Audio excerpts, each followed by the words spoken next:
why don't you believe in Jesus? And I don't know what people will say,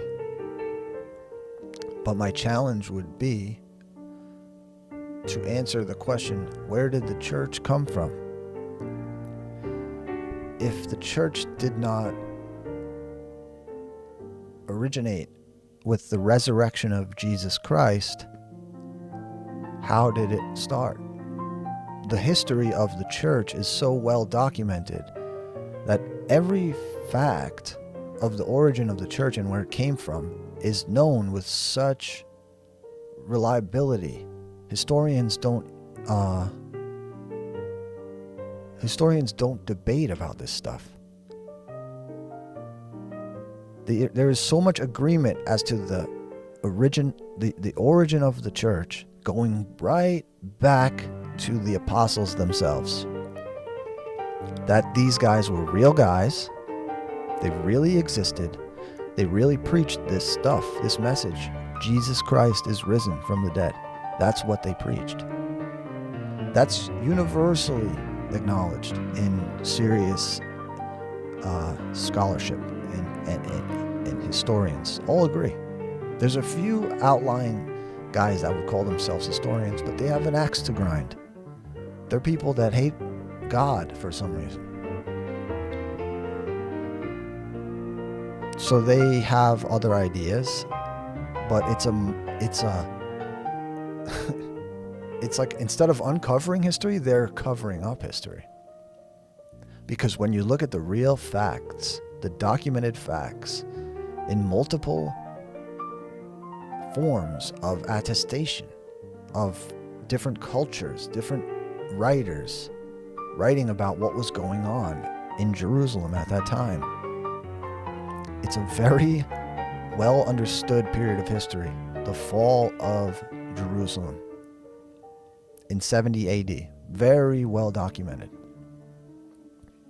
It was a place of a bustling place, an epicenter of humanity. And that's where the church began. That the church began in Jerusalem in the early to mid first, what we call the first century AD,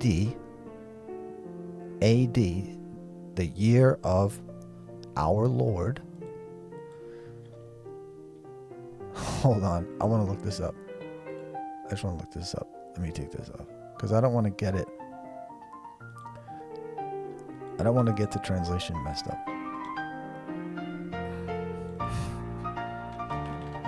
The worst thing is when you're like on a website and you try to click something and it switches and you end up clicking on something else. That sucks.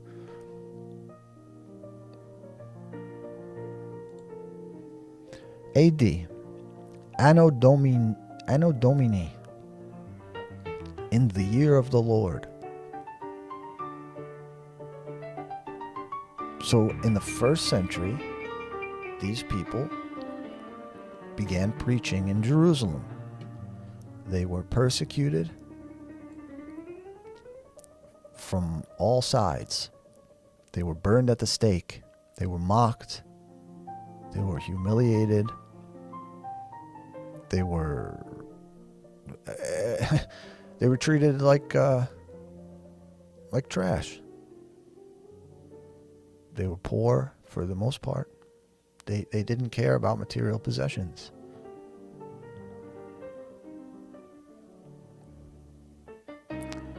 It was a group of people that emerged suddenly, very suddenly, on a single day even. They started to go out and preach. And they preached in the public square, and many people believed them. And there were many signs.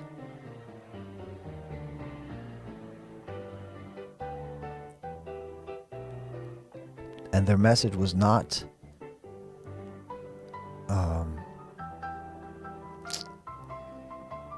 it wasn't a complicated message. It wasn't an obscure message. It wasn't some kind of a veiled message. It was that Jesus Christ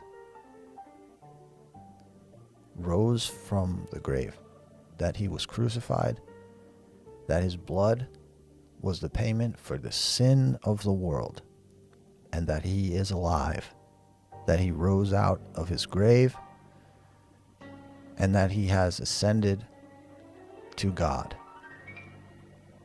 And he sits at the right hand of God at the throne of power,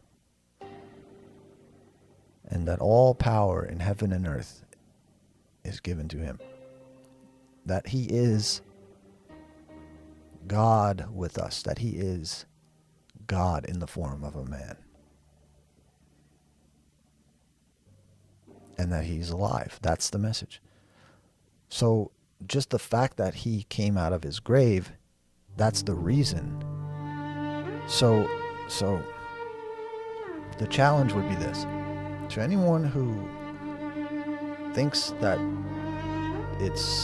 Jesus never rose from the grave,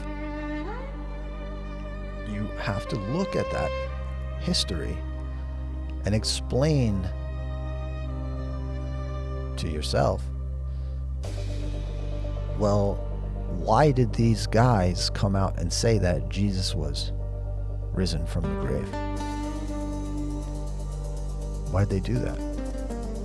They weren't crazy. Well, you could say that they were crazy because they didn't care about their life. So that's kind of crazy.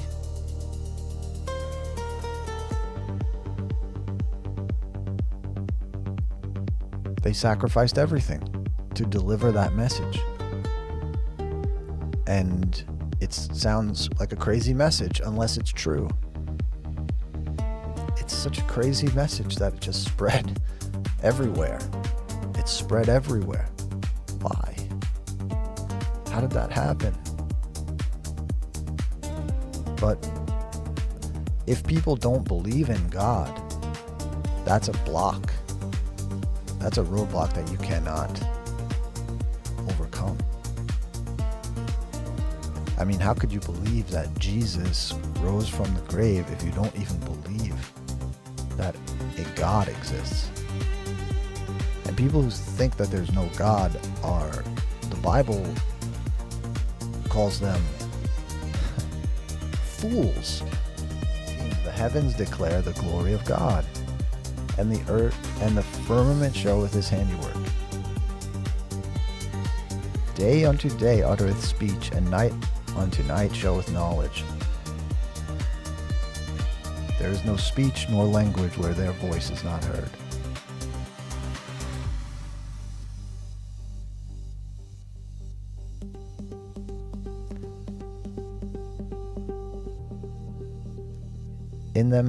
In them hath he set a tabernacle for the sun, which is as a bridegroom coming out of his chamber, and rejoiceth as a strong man to run a race.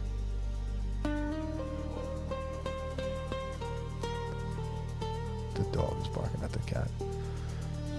So people should believe in God, and if you're really serious about, you should at least have an open mind that a God might exist, and you shouldn't just go with anyone who tells you that there's definitely no God, because those people don't know what they're talking about, and they're lying. So I don't. No one's gonna watch this. It's okay. It doesn't matter. It doesn't matter. But I'm gonna clip it later so maybe people will watch it. So people should actually at least believe that there's a possibility for a God to exist.